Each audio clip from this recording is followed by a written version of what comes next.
Good afternoon. My name is Colonel Art Athens. I'm the director of the Stockdale Center for Ethical Leadership here at the Naval Academy. And on behalf of the Stockdale Center, I'd like to welcome you to the inaugural Volgenau Honor, Courage, and Commitment Luncheon Seminar. The Stockdale Center's mission is to empower leaders to make courageous, ethical decisions.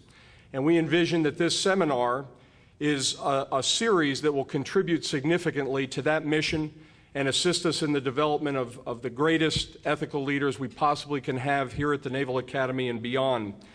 We designed this seminar series to accomplish the following objectives.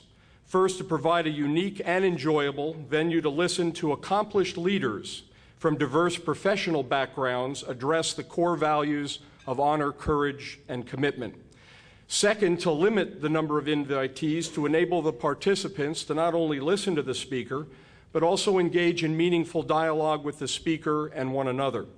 Third is to invite midshipmen, staff, faculty, and athletic coaches and administrators to encourage interaction among these key elements of our Academy community. And finally, we'd like to send our audience off inspired, instructed, and challenged, better prepared to lead in an extraordinary manner.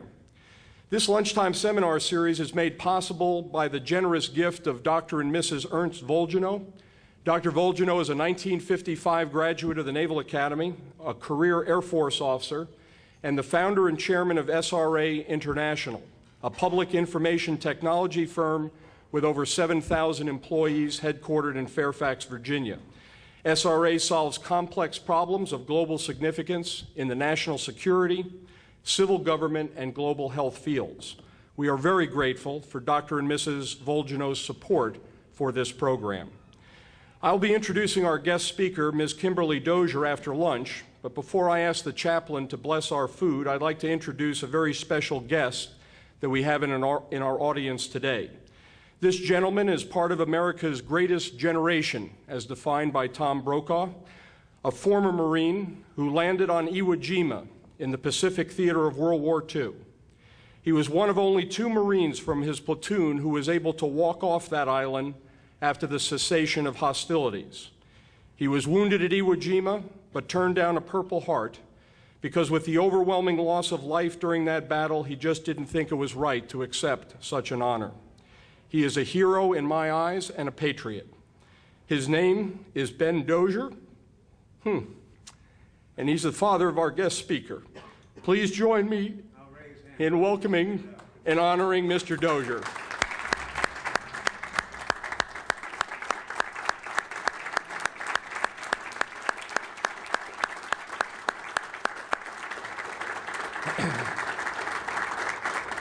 Thank you, Mr. Dozier, for being with us. Please be seated. My pleasure. I just think about that island and that Mount Suribachi and the flag raised and the sacrifices that were made, and we are very fortunate to have Mr. Dozier with us today. Places and events that have made history over the past 2 decades, you will most likely see Ms. Dozier's handprints, footprints, and voice prints marking those places and events.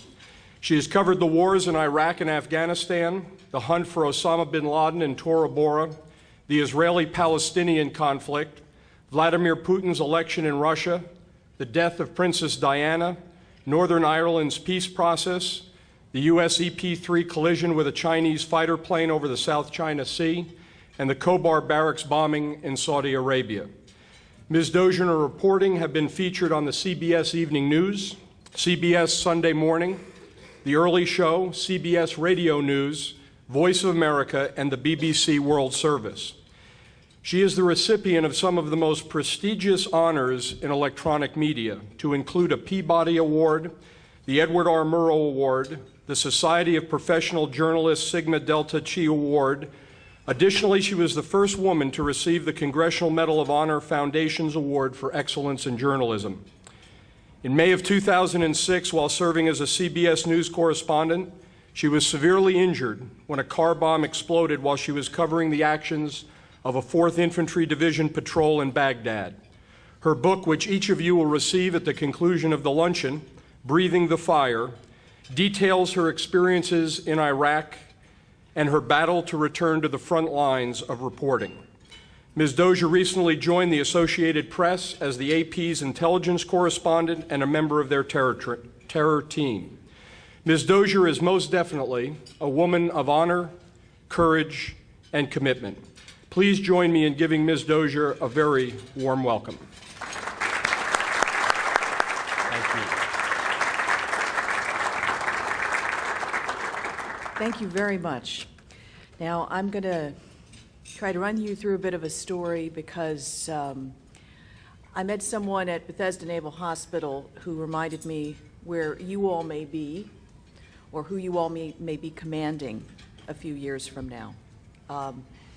Lieutenant Dan Knossen joined the Navy SEALs as an officer after graduating from the Naval Academy, and in Afghanistan, leading his guys, he stepped on an IED and became the Navy SEALs' first double amputee. I dedicate this speech both to my dad, who you've heard about, and to Dan, and most importantly, to his sister, Leslie.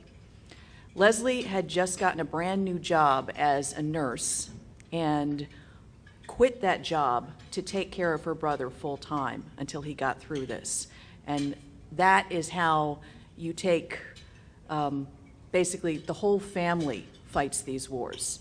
And I speak in honor of all of them, and I want to give you some lessons that I hope you don't need, but you may use to help those that you're taking care of. So, well, I went through a horrible thing that I never expected to go through. I lived through the combat injured experience.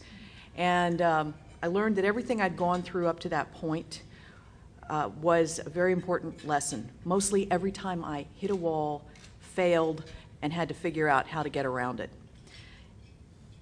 Learned two important things. You can react to a crisis like this. Something bad always happens in your life. There's no way to avoid that. You can react with hope or fear.